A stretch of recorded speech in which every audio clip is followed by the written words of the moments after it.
శ్రీ వాకిటి శ్రీహరి గారు.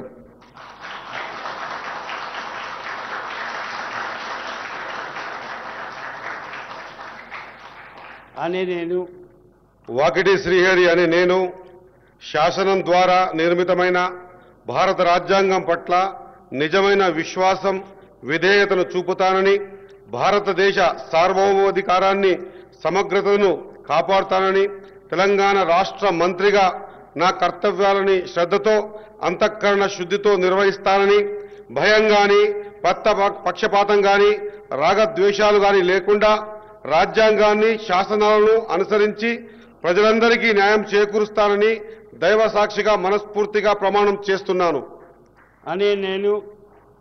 వాకిటి శ్రీహరి అనే నేను తెలంగాణ రాష్ట్ర మంత్రిగా నా పరిశీలనకు వచ్చిన లేదా నాకు తెలియవచ్చిన ఏ విషయాన్ని నా కర్తవ్యాలను సక్రమంగా నిర్వహించేందుకు అవసరమైన మేరకు తప్ప ప్రత్యక్షంగా గాని పరోక్షంగా గాని ఏ వ్యక్తికి లేదా వ్యక్తులకు తెలియపరచనని లేదా వెల్లడించనని దైవ సాక్షిగా పవిత్ర హృదయంతో ప్రమాణం చేస్తున్నాను.